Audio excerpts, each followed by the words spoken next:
Hey everybody, Doug here from 2 Plus Tough. Welcome to the preview review. I do these, I try to do them as much as possible whenever Games Workshop puts out a preview of what's coming up in the future, just to talk about the news and that kind of stuff. There's tons of folks who are on the road and unable to tune in, and I thought I'd give you something a little talk to, and we'll discuss what was previewed and what that might mean for the various games that I play, like Warcry, maybe getting into Underworlds, AOS, 40k, that kind of stuff. And we'll just have a good old chat. So, what we're going to do is I'm going to hop over, waste no time at all. We're going to head over to the main page here. And here is the preview. Let me get my chat set up, and if folks want to just let me know that stuff is working, just so I always am triple checking myself. Hi, Doug. Text fine. Thank you so much, Mordian. I appreciate it. You're ahead of the game. Okay, so got my chat here to the right, and we're going to start. We're going to waste no time, dive right in. One thing I do want to say is that this is the first live show one that I've caught. Before this, I was in Seattle area, that time zone, and it was always like way too early for me. I was like, I love this hobby. I'm not waking up that early for it, kind of a thing. But now Now, I am at a place where it's like, I was already awake. Sit down, watch it. Also, boring intro. I'm so sorry, but it was a long one. Okay. So we're going to kick it off here. Andrew Fairbanks, if your hot take is as good as Space Wolves or just another flavor of Space Marines. Sethano, I'm guessing Mr. Tough played Trollbloods in a previous life. Nope, Signar. Yeah. Okay, so here we go. We first off started with Warhammer 40,000. So I know that this doesn't interest many people on my channel. I am much more into 40k lately, honestly, since I've seen the new way that they're writing the codexes, not battle domes. Because quite frankly, they made the game much more like AoS, and I'm good with that. Like, that's honestly what makes it more fun for me. But what they're doing is introducing kind of the next narrative arc. So currently, we're doing the Pariah Nexus thing, which is, of course, Space Marines versus Necrons, which is what came out in the set and everything. And I got I did a video kind of reviewing the campaign book that followed it, because I said that it's the perfect format for what I want to see in Age of Sigmar Path to Glory. You pick a unique setting, there's narrative missions for every game size, and there's just a lot of good stuff in there. I mean, unique objects reflecting the environment that you're fighting in, all that stuff. Well, essentially what they've done is started the next chapter of that, and it's going to be, what is it, let's go in here, Rust and the Book of Rust. There we go. Essentially, it is Death Guard versus Adeptus Mechanicus, and let's see, they got some additional rules for a few factions. Like that quite a bit, and that's awesome. I love this kind of stuff. This is a campaign book. I do plan on covering this, absolutely. I'll be honest with you, 40k codexes, as much as I do like the new lore, and I am going to do videos for them, I'm more excited for the story arc, to be perfectly clear. Like, I am very excited for this book. I want to get into the stories and the epicness and that kind of thing. So, very excited. But this is the part that most excites me. Again, the Crusade books, mission packs, is the equivalent of like a Path to Glory expansion. It's going to have unique objects, artifacts, and command abilities as your units level up and they gain experience. There's all kinds of unique stuff in there, and so that's the kind of thing that I am here for when it comes to 40k. In fact, on the table right now, we got a whole bunch of Spec Marines. My Imperial Fist, it got me excited to paint them up again, and yeah, I mean, honestly, it exists for nothing but Crusade as far as I'm concerned. So it's a format that excites me more than anything. Now, over here we got, they announced the next few codexes coming out, just with the unique, I call it unique, the updated way that they're doing points and with their equivalent of war scrolls, that kind of stuff. It's so much cleaner. Frankly, it's a lot more AOS-like. So if you in the past, 40k as a game system has kind of repulsed you, you weren't quite attracted to it, I would honestly say go find someone who has one of the new books and just take a breeze through it. I assure you it has improved immensely, because I went from zero interest to give me all the Imperial Fists. I know that you heard a lot of Imperial Fists, but what I said was all of it. Anyway, so we're going to move right along. They gave us a few previews. Honestly, without context, the rest of the army, all they did was take their elite melee dudes and make them baller, and Dark Angels are after that. Again, not a faction I have a ton of interest in, but it's cool. It's cool. So we're going to keep going. Come on. And Necromunda, this is one we kind of knew just based on some of the... Oh, Septimus and Drakari is my jam. I'll be honest, I used to say that there was two armies that I regret selling, and that was the Bone Splitters and my Dark Eldar, the Drakari. And at some point, I don't know if I would do Drakari again, but I would definitely do Harlequins. I like the models and them on the jet pikes and that kind of stuff. Really cool stuff. I'm excited for all of it. Now, for Necromunda, we knew that some of this stuff was coming.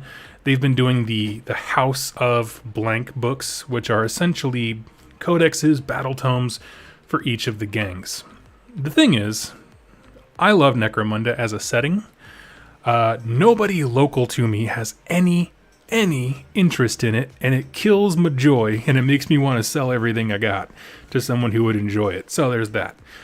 But they're also in a weird transition stage where they used to have like the book of gangs, and it would just have information for every gang. Now they're kind of transitioning to, okay, we're getting so much rules bloat per gang and how they fill them out that they really do require their own supplement, because now if you grab a Vanzar box and this, you have every conceivable option for them, and I like that quite a bit. I understand that it's a rough transition, but I like it. I like the end result they're working towards. So, it be what it be. Then we got some... Oh, here's the new box they're showing off. So, yeah, we got a whole bunch of stuff. There was a great discussion in our Discord about these, about people saying, I don't like them because they look more futuristic than the rest of the Imperium. Okay? And I understand that. My pushback was like, well, the whole point is that they have an STC blueprints for, technology beyond our understanding. They have part of one. It's partly functional, and they draw information from that. So if this ever fell into the hands of the Imperium, you would see more stuff like this. But the thing is, they're hoarding it, and so it makes them very unique, and that's how they can have different kinds of technology. Got hoverboards.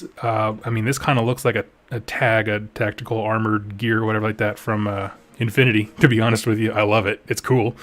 Got a big old wrecking ball arm there. At first, I thought it was going to be like a Tech Marine or something like that, but once they showed, once you saw this arm in the pale skin, it kind of, yeah. Let's see. So anyway, I kind of breezed through those quickly because honestly, I know most folks who tune into my channel are all more about AoS and stuff, but then we have the Middle-earth strategy battle game. So, essentially, what it is, it's a single release, and it is a new Treebeard. If you're not familiar with Lord of the Rings, two of the hobbits run to a forest, and they find a giant tree dude, and he's like a named character. He's pretty cool. People do have huge hot takes on the females. Females here? Why? They're fine. They're just female models. I'm curious. Septimus, why? I don't think they look weird or different or anything. Okay.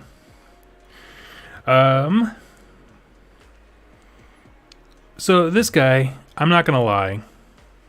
Like, last week, I bought a box of Pelennor Fields, which is the 2-player starter that's currently out for them, right before I moved from Seattle. And I didn't even open it because, I got it used off a friend. He put it in a different box, and it was already nice and packed and sealed. And I was like, I'm moving. I don't need more crap floating around. So I just left it in the box, and I built it last week. And man, I just don't care for the Lord of the Rings models, having looked at them in more detail. Like, they just seem like a relic from the past, and they're great. I've seen the faces, yes, except the faces on the women. Whatever, I don't care what people think about that. I don't know. It just seems like it's a step backwards, and I'm not sure if it's because they don't want to invest more time into it as a product line, or what. It just doesn't. If you had told me they weren't Games Workshop models, I would have 100% believed you. And so, yeah, you're talking about the faces of these gals? Well, there's 1, 2, that's possibly a 3. She's kind of in armor, so it's kind of hard to tell. They look fine. I mean, anything in Van Zar is going to look weird because they're all dying of radiation poisoning, so no one's going to look great. Oh, man. Hot takes. Middle-earth is the best game system GW have running. It's a brilliant game, but it was never going to have the longevity beyond the movies. See, that is a take that I am down with, because since I got the Pelennor box, I've been reading the rule set, and I love the rule set. Like, I really do. Just the idea of how it incorporates, heroes and named characters, I think works much more smoothly than it does like in 40k and AoS, where it's just like random hero, here we go, and then an army that has nothing to do with him around him. I think it's just awesome. I think the movie accurate style just doesn't translate well to miniatures. That could be. That could definitely be. So it's interesting, I like the game system. I like that the spells and all that kind of stuff, they're right there in the book. It reminds me of the old fantasy battle days, but it's drastically different in every other way. So like the number of models, how you build the faction, how you make it flavorful. It just, I don't know. So I know people who despise Middle-earth, but practically jump up and down when they have an opportunity to Middle-earth. Yeah, let's play the game. Yeah, the game's great. So let's see. I'm going to move here. Warhammer Underworlds. We have the Dire Chasm. Now, one thing I can add here is that during the actual live show, this is obviously like the second or third time we've talked about Dire Chasm from their previews, and they did say in the next couple of weeks, for some reason in my head it says 3 weeks, but I don't remember him specifically saying that. We're going to have Dire Chasm. And honestly, that might be my jumping back in point now that I have a local group that does Underworlds pretty regularly. So, that being said, we're going to talk about the greatest Underworlds warband to ever exist. And my take when I first saw these models was that if you bit into the molten hot core of a hot pocket while standing on the sun, you could not be as hot as these models are. This is freaking dope. These are, new Chaos Warriors. They fit in perfectly with the existing kits, meaning the old ones that are like, rank and file, and the new ones that are lunging at you. They just look amazing. Here's one that, like, someone pointed out in the chat while the stream was going on. He is in the Slambo pose, which is like an old Chaos Warrior guy. Just that power stance of, like, I am X, and I am about to give it to you, right? Like, he's just going to mess your day up. I love it. So, incredible models. Looks like there's 4 of them in the warband, which honestly I think is the perfect number for Underworlds, because I'm not a fan of 3-man units, because if one guy goes down... What the hell is a hot pocket? What? Get out of my chat. But anyway, so, I think having that one extra guy who can, you can kind of throw him away by running up to an objective or anything like that. Wonderful to have. She's a baller. Like, I like that they made, I don't know. I'm trying to think of that weapon is kind of where I just got kind of hooked up in my brain of just like, what a strange looking weapon, but I love it. So she's cool. It's funny, when I saw the preview, like in the different sized image, I thought this was a woman, and it might be, but it doesn't look like it now. It looks like a stunty little dude. but his face is all like, bleh, so I can't quite tell. I think it's a guy, but I thought it was one before. That's all right. But we got this guy. Yeah, I mean, I just think it's awesome. These are absolutely slick. Oh yeah, the mace. Yeah, I was just pointing out that I think it's funny, like the handle shaft goes up through the jaw into the skull, which is made of bronze and has the spikes. I love it. Al Martin, I'm deeply troubled by someone not knowing what a hot pocket is. It's a woman? Okay. Maybe I don't know. When I first saw the picture, I thought it was a woman, and then for some reason, just looking at this now, I was like, I don't know. So, that's it. That's our, her weapon is a Morning Star. That's amazing. Sweet. Okay, so the path to excess. This is the kind of the thing that for us AOS folks we were waiting for. And we're going to have a conversation about this guy. This is Sigvald the Magnificent. He was a Chaos Lord of Slaanesh. Well, they don't have Hot Pockets in the UK. You just replace Hot Pockets with Soul at that point. My God, why? Why even? I'm just kidding. Okay. So Sigvald was a Slaanesh Chaos Champion. Sigvald the Magnificent was his full name. And again, I don't do a ton of stuff with the old world, but he is a very notable character. He showed up prominently and people really love him. He, to me, we were having a discussion at the end of Broken Realms Morathi about, oh my gosh. Hot Pocket. Okay. Sorry, I brought up Hot Pockets, everybody. I didn't mean to divide the stream so quickly. But anyway, the reason I like Sigvald is because he can epitomize the parts of Slaanesh that I think are more interesting than simply like sex, where it's that vanity, that pursuit of being the best. And obviously he has some super dark parts to him as well that we will briefly pass right over. But the truth is like, he is vanity incarnate, right? Pure, perfect skin, gets lost in his own eyes. And this is him being brought into the age of Sigmar, where he frankly looks like he has gone, at least on some level, demonic. We're not sure yet if he's a demon prince, like fully, or he could be something like the Glotkin, where they are, incredibly infused with the power of their deity, to the point where they mold and change and they look, very abhuman, if you will.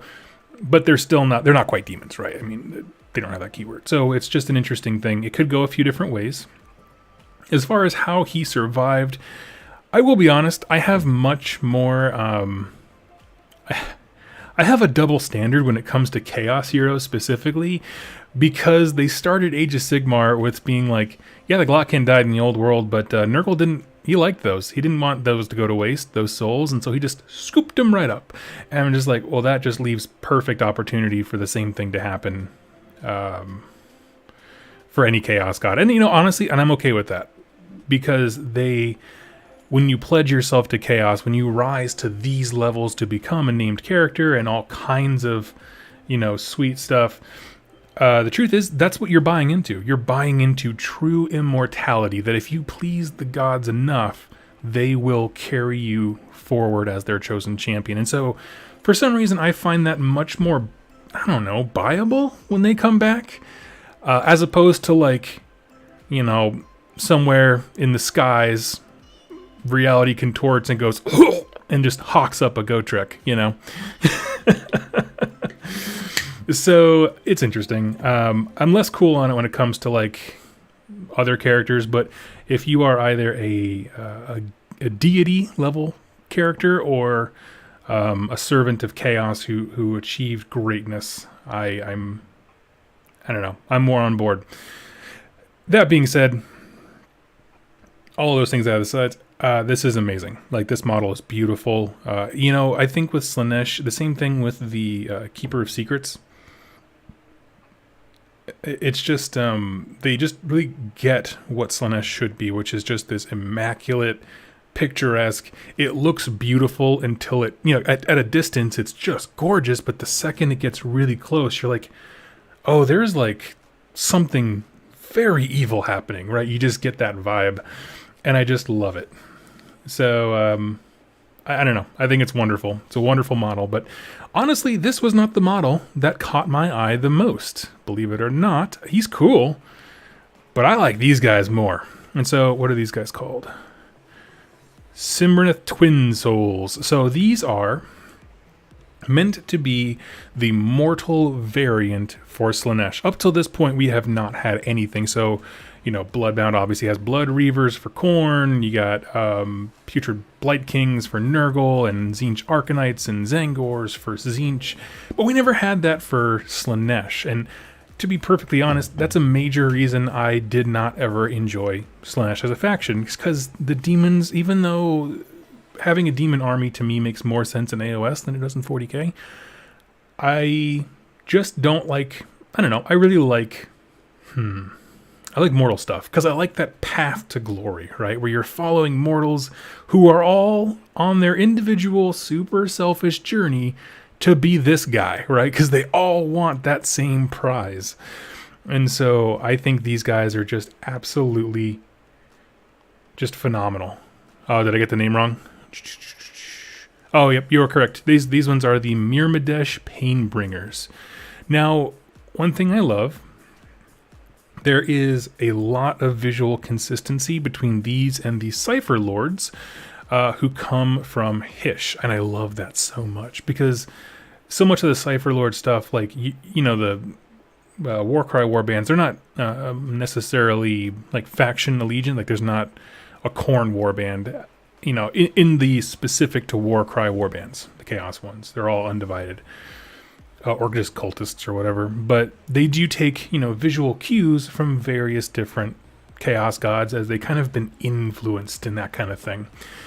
And I like that quite a bit, and so keeping that aesthetic going here is wonderful. Now, when I look at this model, I'm going to look at the other ones in the unit here, get some different poses.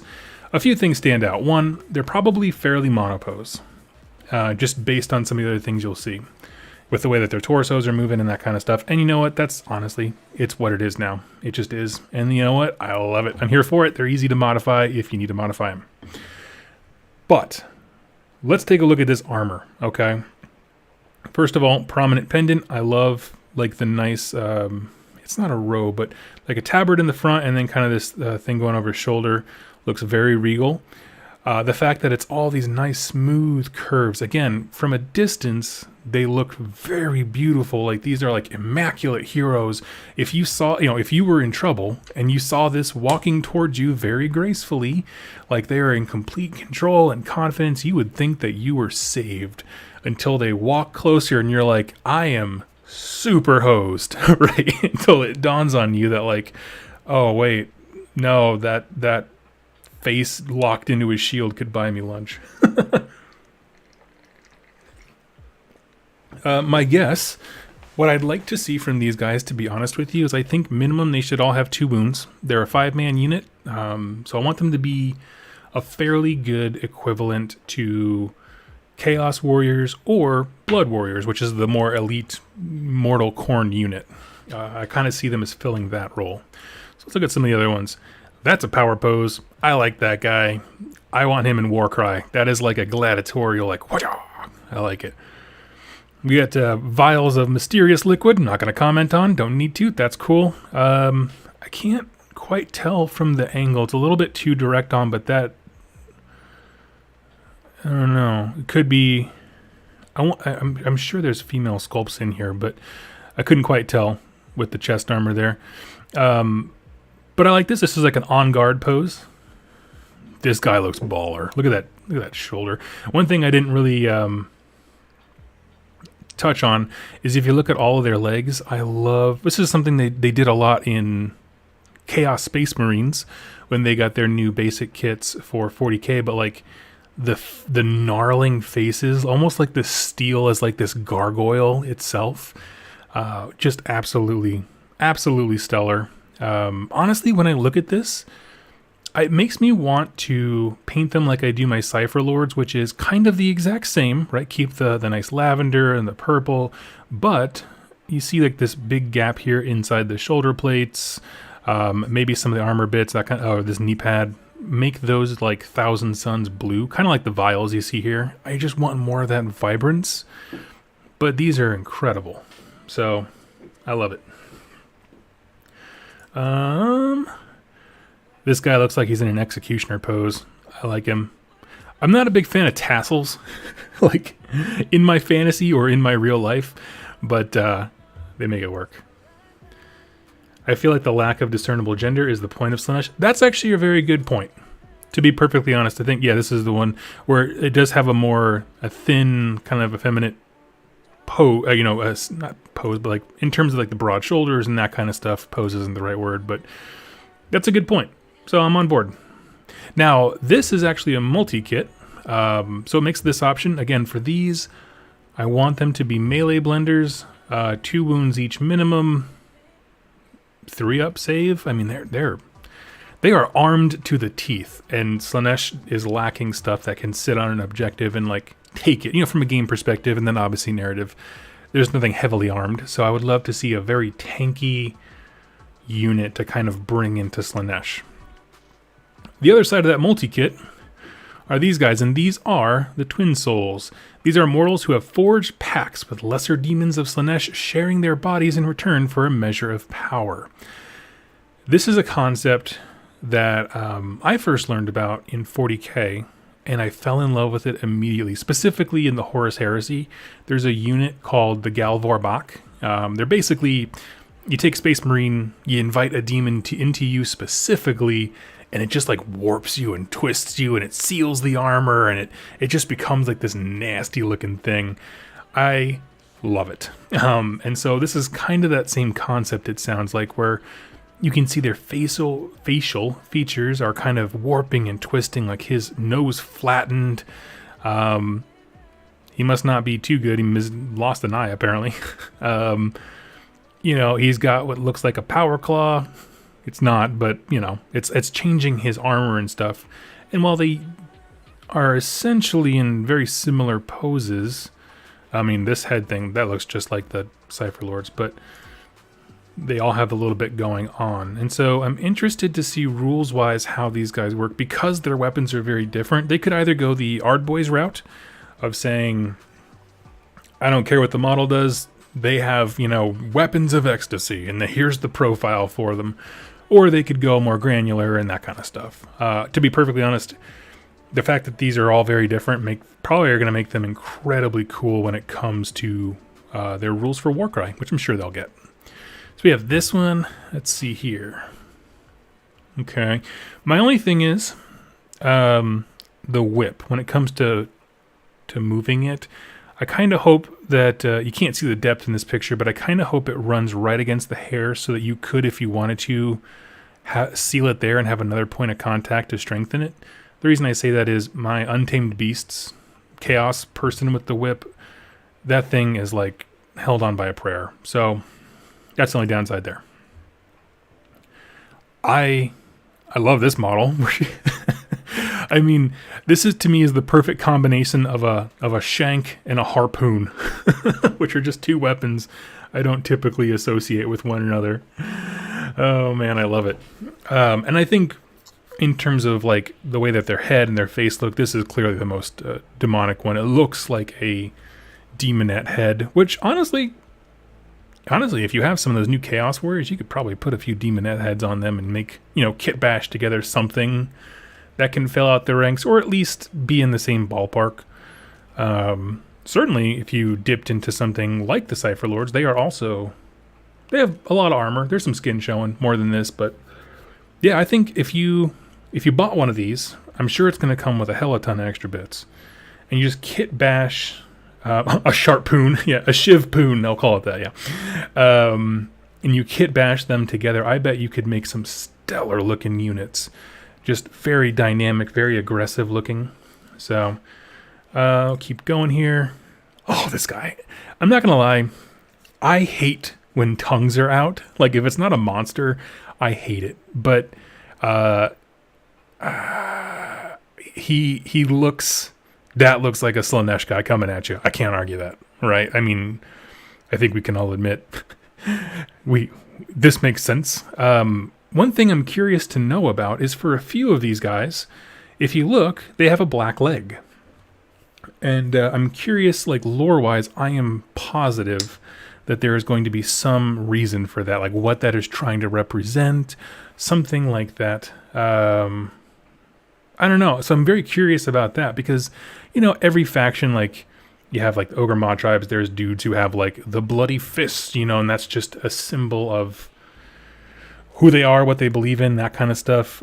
So I'm very curious about that. So there's little tells like that that tell me there's probably a lot going on under the engine. Holy crap, this guy's amazing. That head is the best. That is the single best head that a Games Workshop designer has ever made. I want a bunch of them for my Necromunda gangs, where they like, he just looks Mad Max. It's so cool. I don't know how effective, you know, his giant meat hook arm is when he's also trying to spin with a flail, but I'm here for it. Hose heads look so derpy. Hose heads. Those heads. Oh, I see what you're saying. No, I love it because they're like mid-transformation. They're becoming more like demonettes and that kind of thing. And so, you know, they lose some of the facial features. They twist upwards a little bit. Like you can see his cheeks jag upwards, so do his eyes, almost like he's being pulled from the scalp back. Ah, man. I love it. He's one I would love to see someone kit bash this to put a guitar in his hands. I don't know where you would get that guitar, but that would be the most rad thing in the world. And that was it for the preview. Now, essentially, I'm thinking about this, okay? And so what I'm going to do, if you've never joined me for one of these preview reviews before, I go back to the top and I just talk about my thoughts about what this means for us, like sum total, okay? Like in total of the hobby and that kind of stuff. So even if you don't like 40K, it interests me that they have added so much support to narrative play for a game that traditionally really, I mean, all you hear about is the competitive stuff for a lot of time, for the longest time, because Games Workshop really wasn't involved in any kind of event support or anything like that. And they didn't always have campaign books. And so, you know, I think this narrative direction, whenever we get AoS 3.0, I cannot believe that it won't translate in some capacity.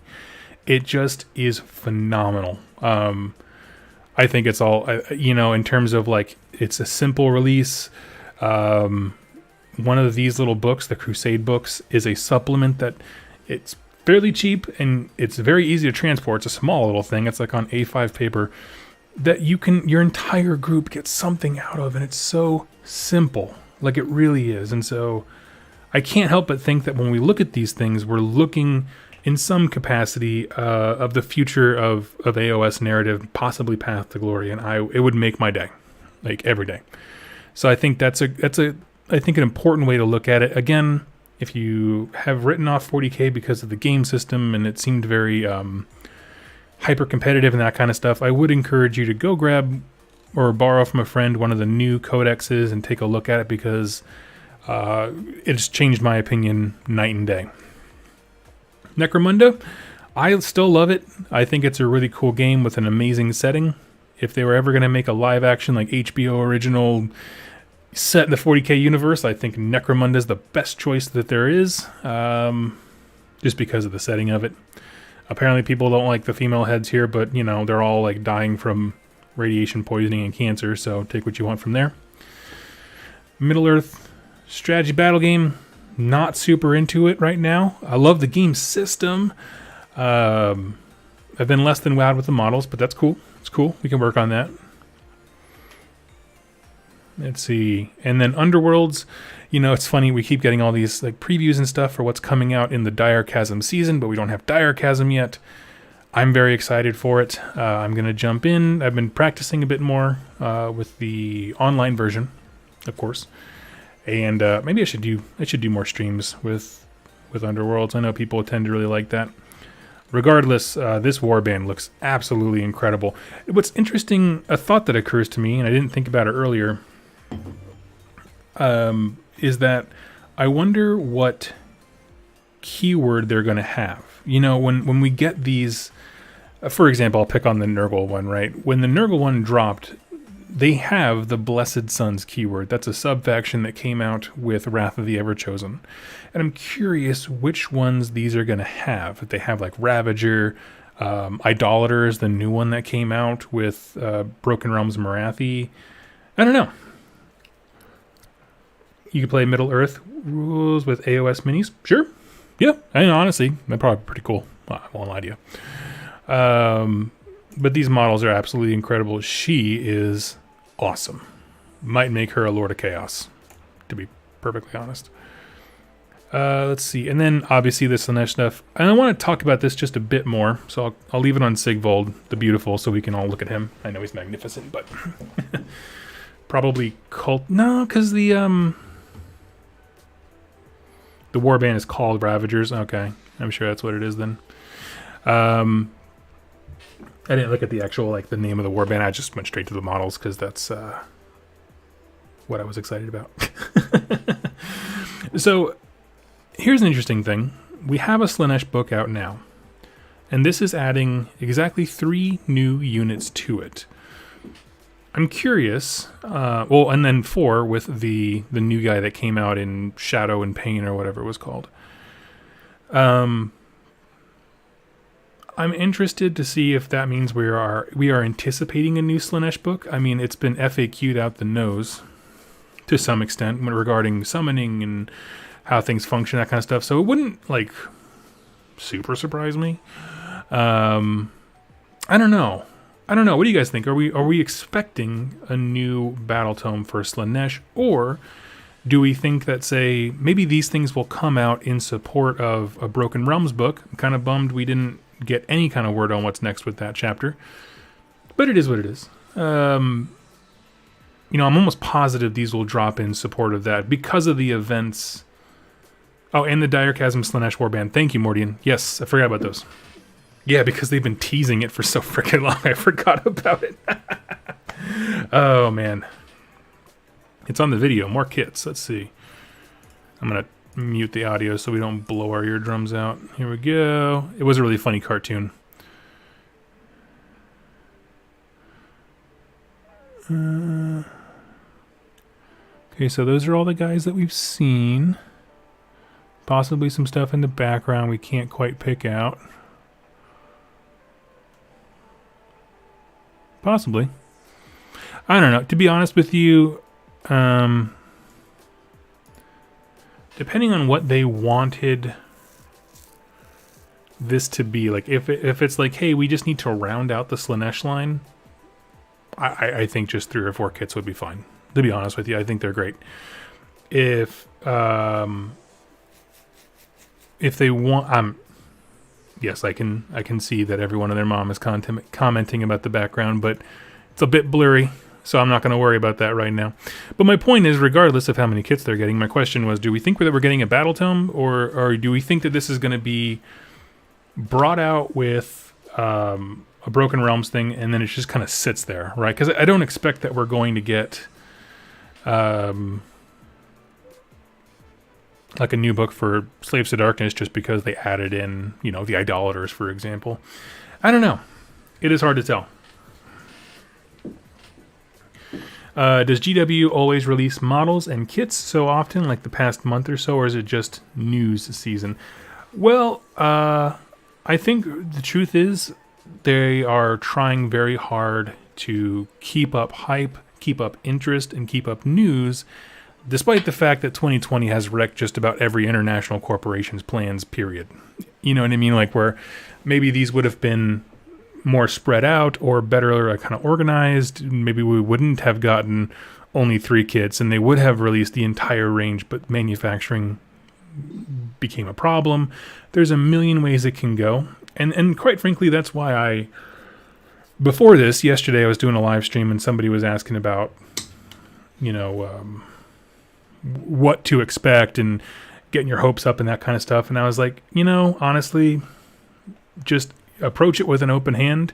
If you didn't get what you wanted, I'm sorry, but don't crap on somebody else's excitement. Everything here is really cool. Let's see. Cultist, Sigvald wouldn't be the newborn, right? They described it as having wings, if I recall. Well, it's an interesting thing. I pitched that question in a creator chat that I'm in, and Vince Ventrella said, like, well, there's an article that says it's Slaanesh, like he birthed himself basically and spat himself out of a prison. And I was like, well, if that's it, I'm not gonna lie, it's a little disappointing. I didn't read that article. I don't know where he pulled that from, but I don't not believe him. So I want it to be more. I would freaking love it, because when Slaanesh spat up whatever it was, it settled into a little bit of a depression in the ground, and it was trying to find a form. Something with wings freed Van Brecht, but they weren't necessarily the same thing. And so all we know is that there was a huge cloud of Hedonites all around it, having a party, the only way that they do, no protection, all that stuff, and something was born. So, I mean, honestly, I kind of hope it is. If I could give you my hopes and dreams, I hope it's Sigvald. That, like, Slaanesh used whatever instability that Morathi caused to spit up, like, his best and brightest champion with the sole mission of, like, you need to get me out of this prison.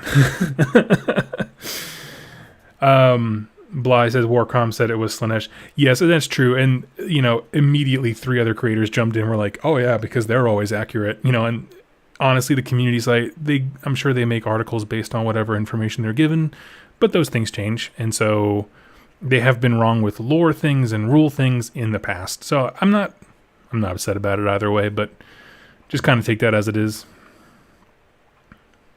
So anyway, I thought the picture in the Morathi book literally shows the newborn, this undefinable mass. Yes, but the blurb next to it says it's deciding what its form is going to be. Like, it's still changing, trying to kind of come to some concrete appearance. So, yeah, I don't know. I would have loved it.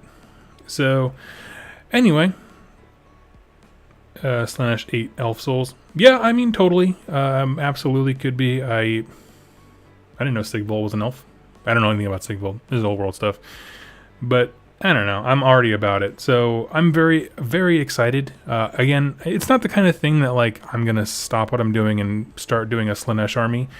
It still doesn't interest me enough with the entire range that way. But these models are incredible. And I love the dudes in armor. I love the heads they have. The extra work to make them look very, very Slaanesh in terms of ornate and powerful and that kind of stuff. I just love it. So I'm all on board. And so, yeah, Slaanesh would have many types of souls. Oh yeah, it consumes anything. Anything that pledges its name to Slaanesh, he has. So, Slaanesh coming back as Mr. Stapoff. Exactly.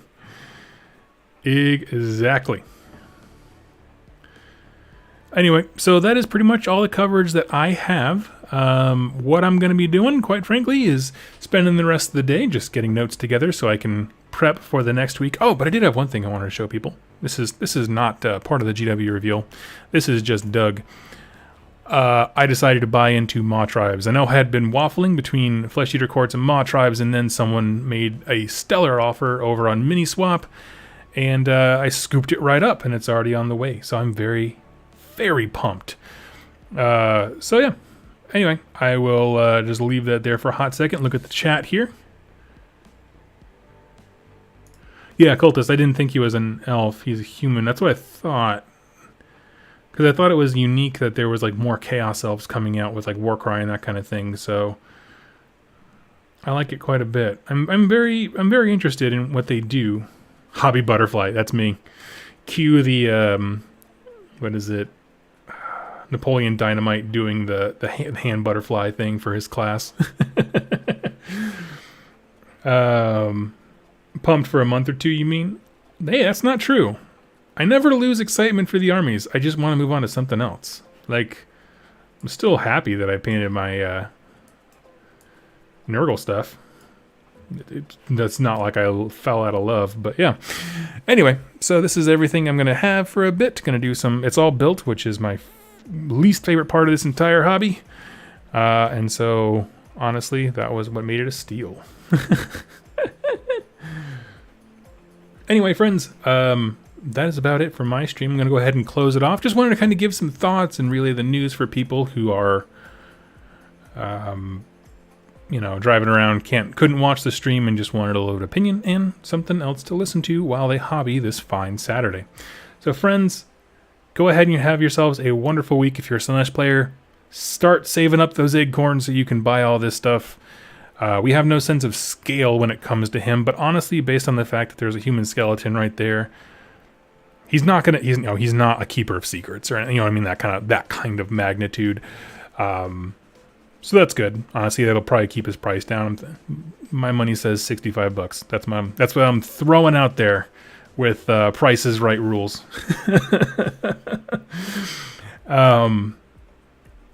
Will says enjoy your hot pockets. Oh yeah, we need to settle that. That's a problem that needs to be solved.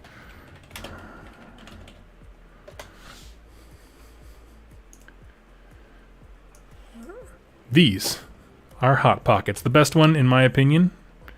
Oh, no, I just want the picture. Why can't you just give me the picture? Ham and cheddar. There we go. It's like a little breakfast burrito. There you go. And what's funny, the common joke is that the outside will be frozen, the inside, when you bite into it, it's like molten lava, and it'll scorch the earth and the heavens and clear away all your... Fire will cleanse our sins, and that's it. Anyway, friends, thank you all so much. I'll catch y'all later. Now that I've ruined everyone's day talking about Hot Pockets.